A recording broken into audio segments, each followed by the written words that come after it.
Good morning. My name is Bill Pollack, and I'm here with Harold Daigh in his den in Palos Verdes, California, and it's July 22nd, 2009, and want to find out a little bit about you, Harold. So, I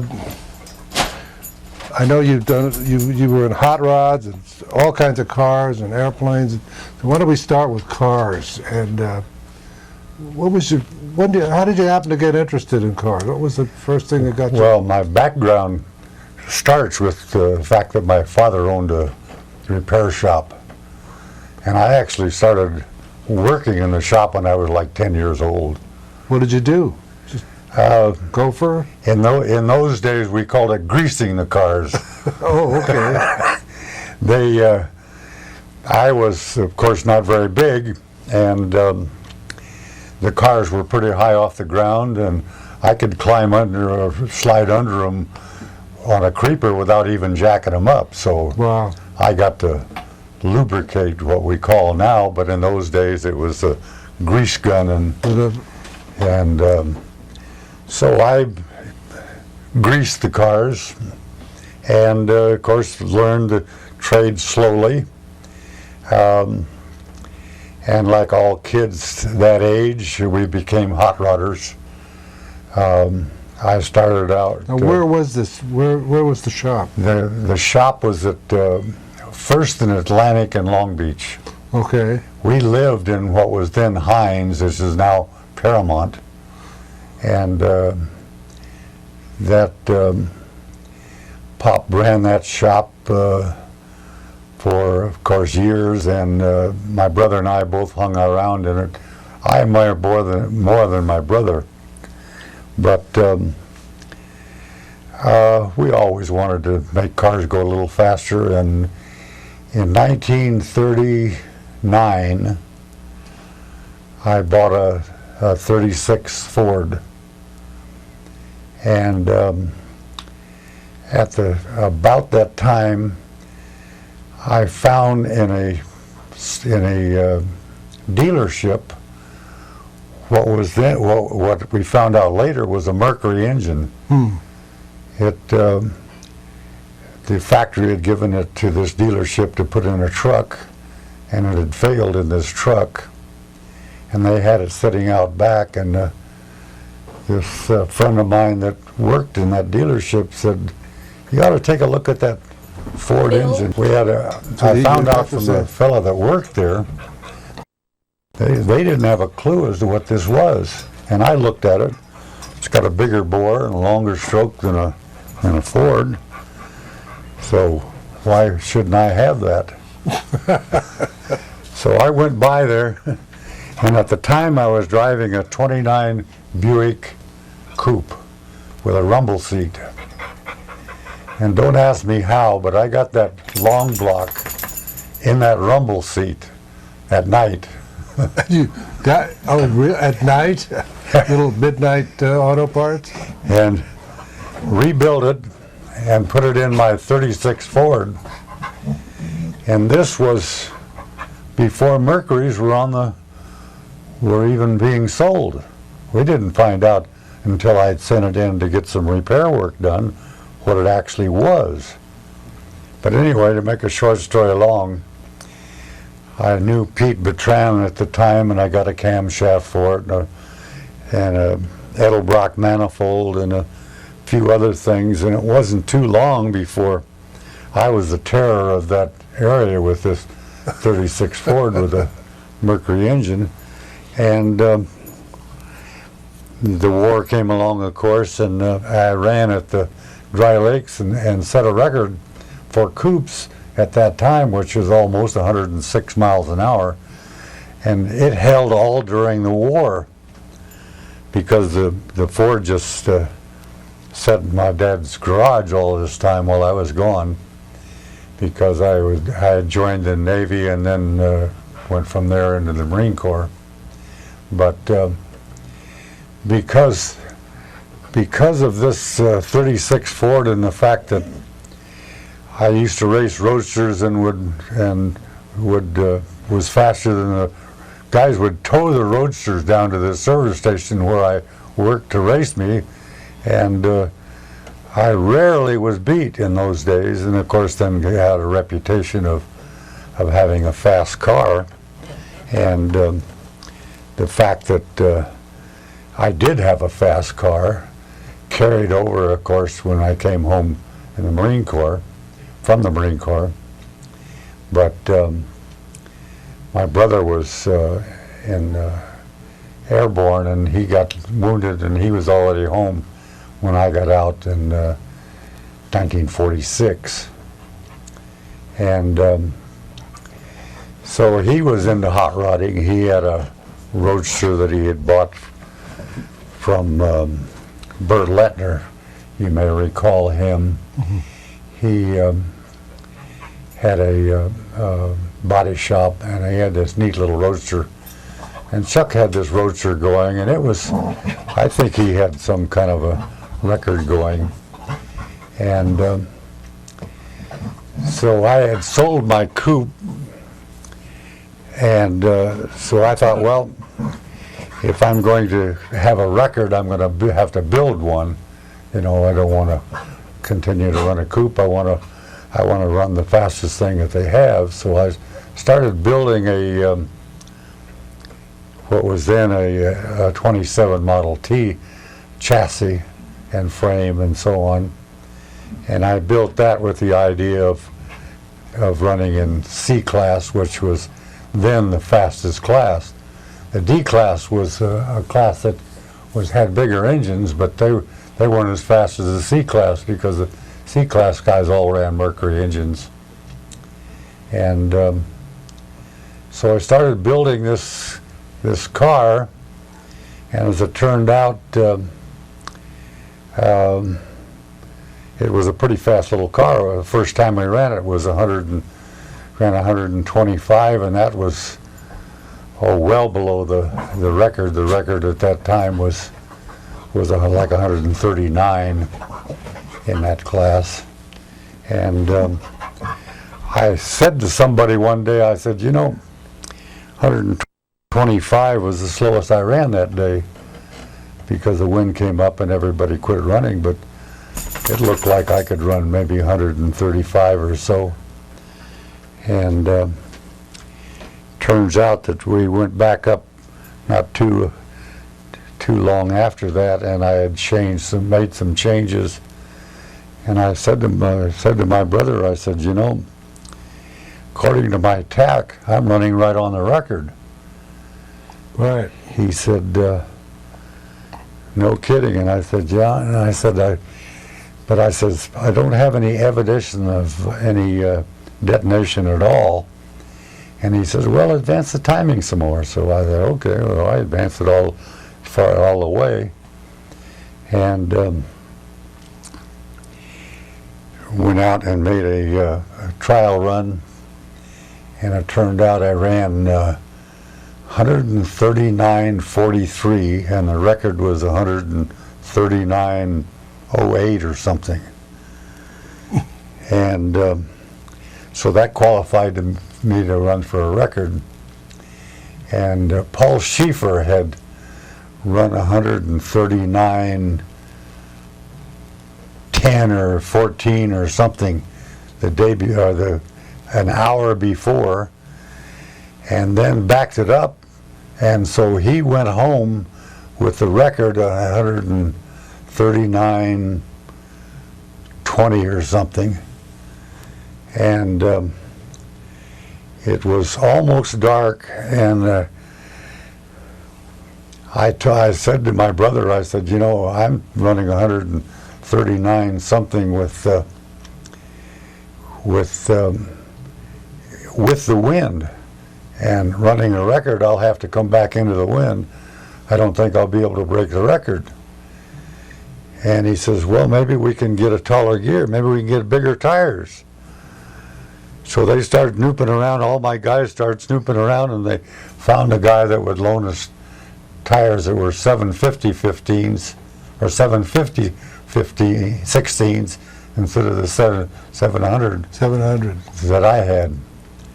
And sure enough, we ran, and I ran 139.7 or something going down, 139.5 coming back. So I set the record.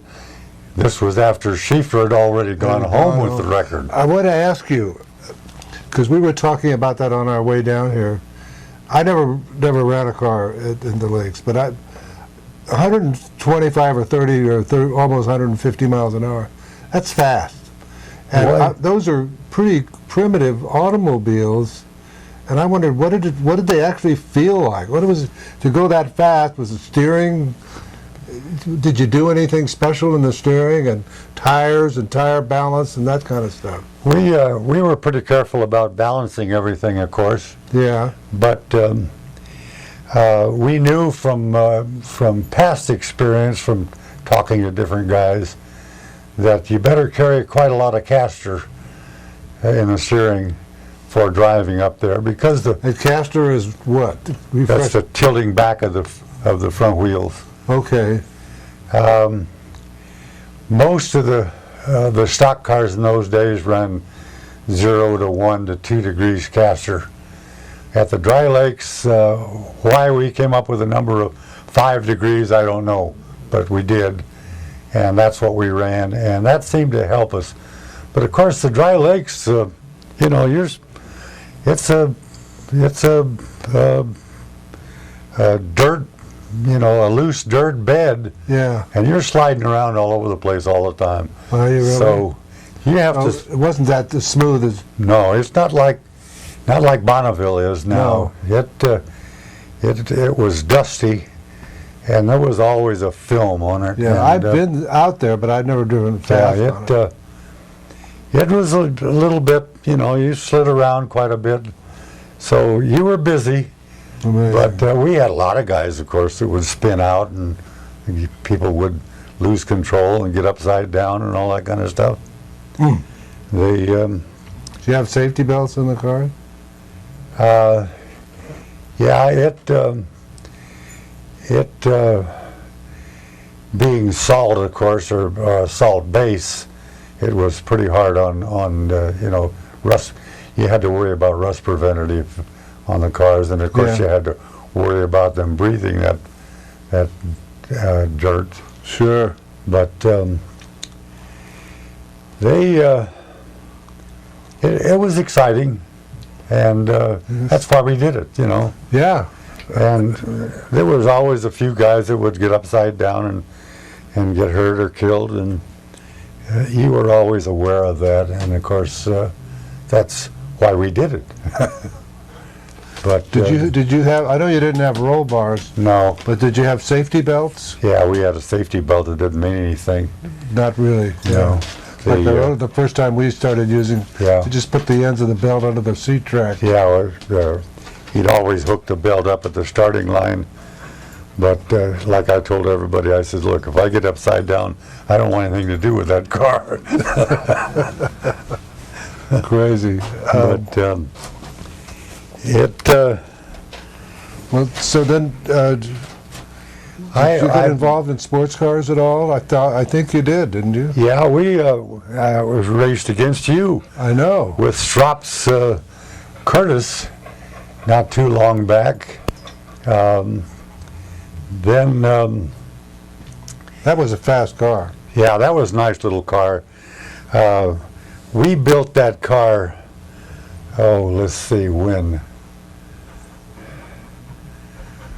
Stropp, I think it was 1939, A little later. maybe later. No,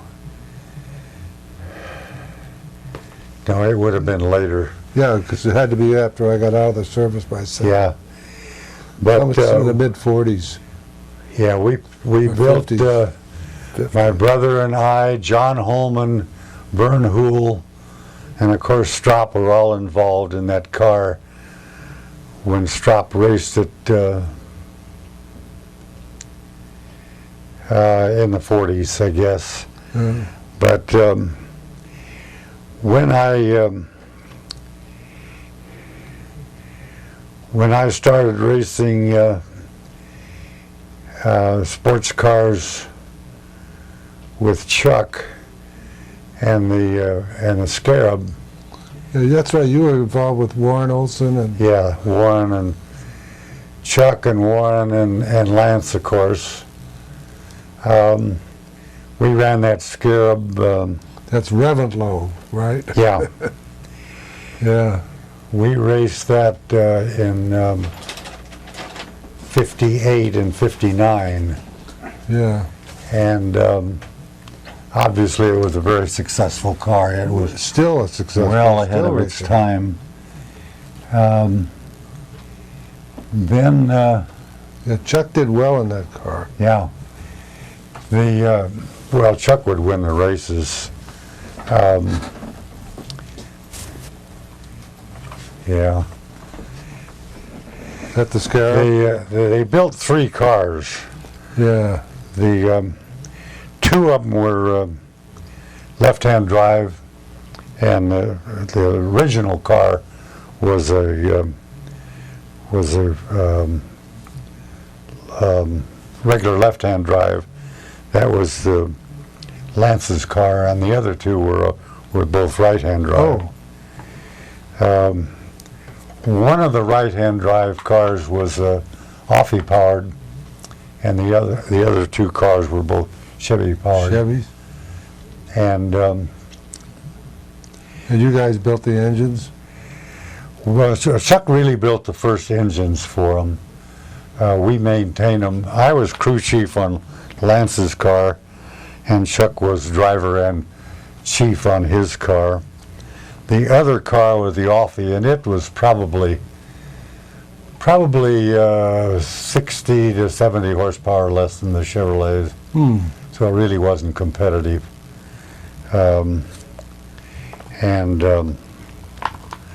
Later on it got a Chevrolet, but Yeah. The Offies never really were too successful in. most of the races Chuck would be leading it, and he would quite often back off and let Lance win. But at Sebring, which was our biggest race, Chuck broke early. He broke a half shaft early, and he went out. And Lance was leading in the other car. And then at the end of the race, we pulled Lance out and put Chuck in it. And they ended up. The car then won the race, which was an international race. Was a big deal. Yeah. I never will forget the remark that Chuck made in the winner's circle as everybody was crowding around him and pouting him on the back for winning the race and so on. And Chuck said, "What the hell, Lance won the race. All I did was put miles on it." I thought that was a pretty neat That was pretty neat thing for him to say. But, yeah. But Lance was okay, but he wasn't in that class. no, he was a good enough race driver, but his problem was that he'd get all excited, and he'd just he'd easily lose his head. You know, Yeah. if he I never will forget. Once he spun out, Chuck passed him on the next to the last turn, and as he was coming out of the turn, when Chuck went past him, he just couldn't stand it. He just floorboarded it, and of course the rear tires broke loose, and he spun out. And then he got it straightened up all right, and he got heading down the racetrack, and he floored it. Of course, and by now the tires were hot, so he spun Just did again. it again? Oh. And now he's really excited and upset, and he's spinning this way and that way, and the whole field passed him. I mean, 10 guys passed him while he's down there spinning. Oh. And that was unfortunately was typical of his actual control when he was driving. If he wasn't pressed and I'm sure he talked to himself, and he did a reasonably good job. The car was, needless to say, a lot faster than most of the cars in the field. But as long as he didn't over control it, he did pretty well. Yeah, there wasn't much that could stay with that car. I don't remember too many. Maybe the the 4.1 Ferrari or something. Yeah. Ferrari America or something like that, or Mexico. But it would take a big car to stay with that. Yeah, car. yeah. But I raced with Lance and Sebring, and we were in a 2-liter Maserati that he had, and he was running like a second or third in class, and then I would take it over, and I would take it up to first in class, and then he would get back and immediately drop back. Yeah. Richie Ginther was in the 2-liter Ferrari that was, the cars were very close. We could top out a little higher than the Ferrari, but they had better brakes and stuff. But yeah, but Lance, he was that tended to be excited.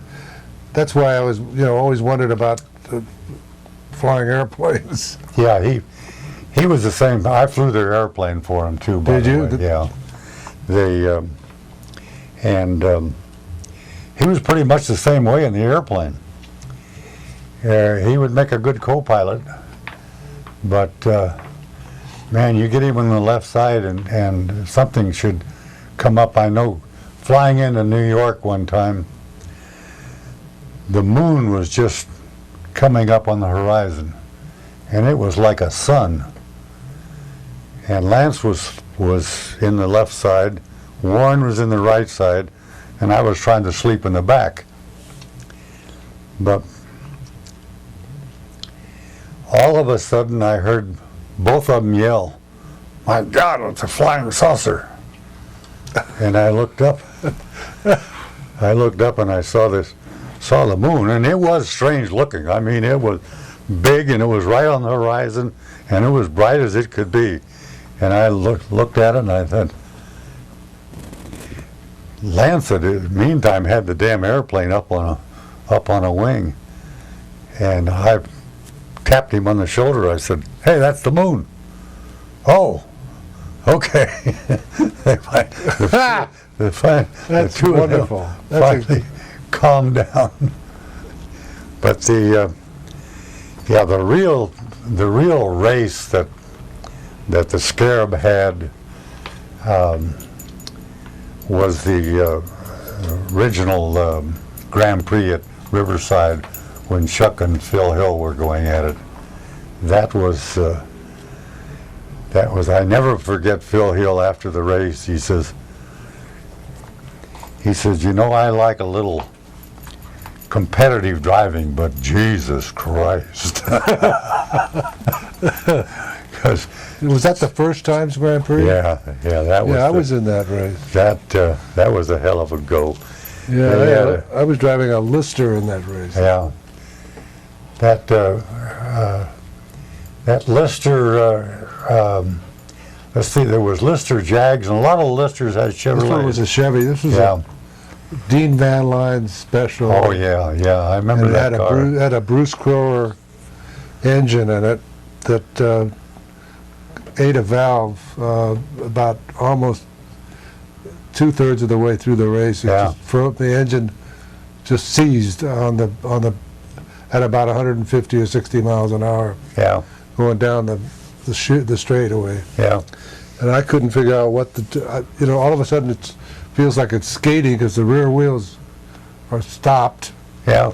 And I don't know and the tack is I can't figure out what the hell is going on. It doesn't. Nothing makes sense. Yeah. I was lucky to I just finally got it slow enough. I just spun it out on the end. Yeah. Yeah. Back in those days, the Scarab engines were probably 30, 40 horsepower more than most of the average. They were really strong, I think. Yeah.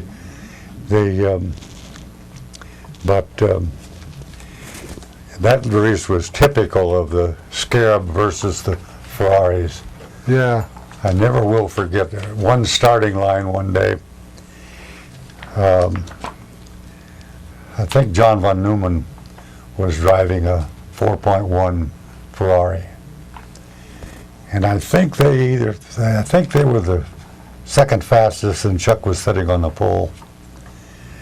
But they were interviewing, and they interviewed von Neumann first, and he talked about the 4.1 Ferrari and the fact it had 400 horsepower. And when they got to Chuck being the way he was, they said, how are you going to compete against this 400 horsepower Ferrari? He says, well, we've only got 200 horsepower, but I think we'll do all right. That's funny. That's funny. That's funny. But yeah, they those scarab days were a thing that was really quite different, I think. Yeah. Our budget on the sports cars was $10,000 a week. Huh. And the way this came up was that Lance's money was in a trust, but it also was bearing interest, and the interest was $10,000 a week. So that was what we were allowed to spend. Oh. And when you consider sports cars, you Yeah. know, what you were allowed to spend on your Dean Van Lyon special was what, $200 a month? Yeah. We need hydraulic fluid. Yeah. Well, don't get more than a pint. Yeah, but Yeah. 10,000 a week. I'm impressed. That's a lot. I mean, well, it wasn't that- hard to do. But that was, paying you. That was. Yeah. You were on salary with that. Yeah, I made $800 a week. Chuck made the same thing. 800.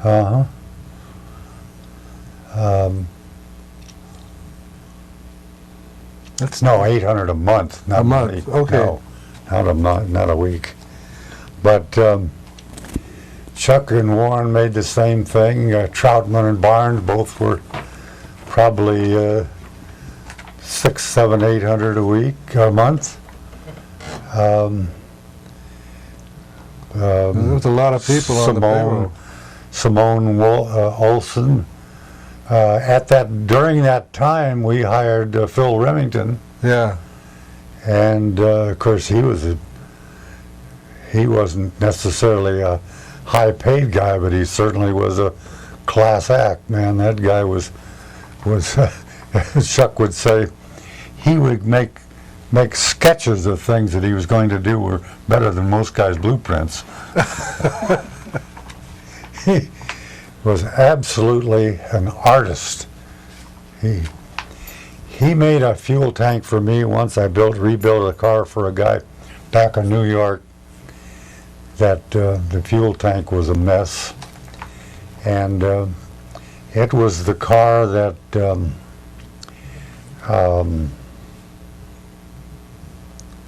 what was the guy's name? Warren's buddy. Lance's buddy.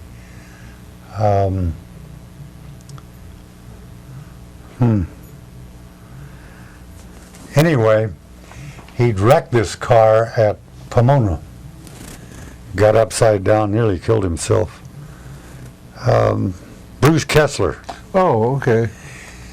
And this guy, I had the car that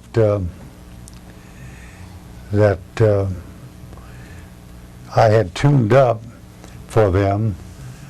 I had found quite a lot of problems with the car, and when I tuned it up, Bruce asked me to take a look at it, and so I went through the engine and found that the carburetors were restricted pretty bad, and shock absorbers were junk. And anyway, got the car going pretty good. And Bruce lost it going down the straightaway. I think he ran over Balchowski's connecting rods in the straightaway. And he spun it and lost it and hit it, went in upside down into the timing stand.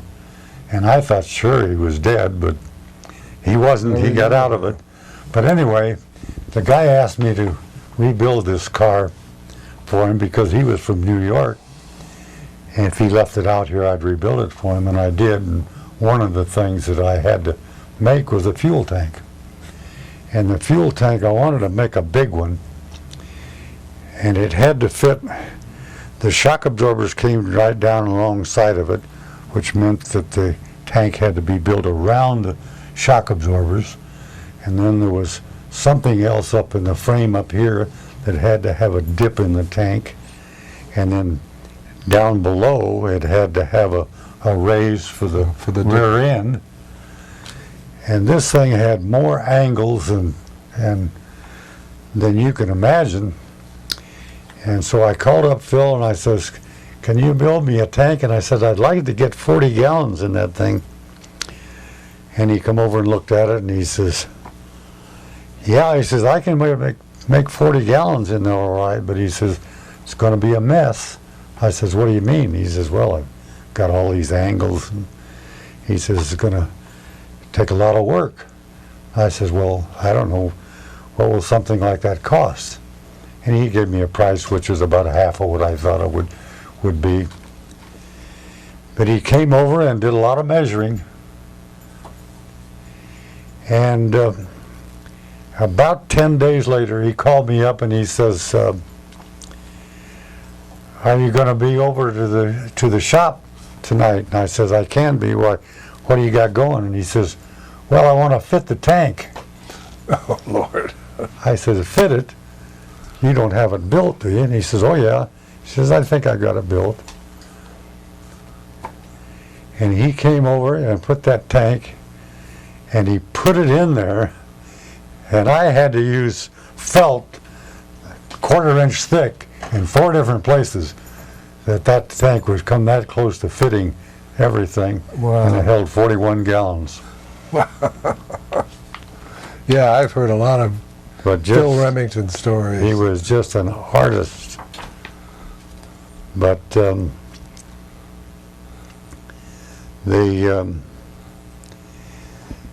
after the Scarabs, I guess, well, they fired me when they decided not to run the sports cars anymore and go to the Formula One car. And I was real critical of the Formula One car.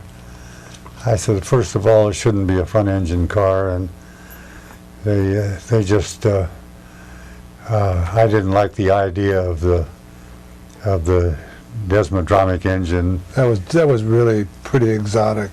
And I was very vocal, and we weren't going to any races any place, and I know they no longer had a need for a pilot, so they fired me.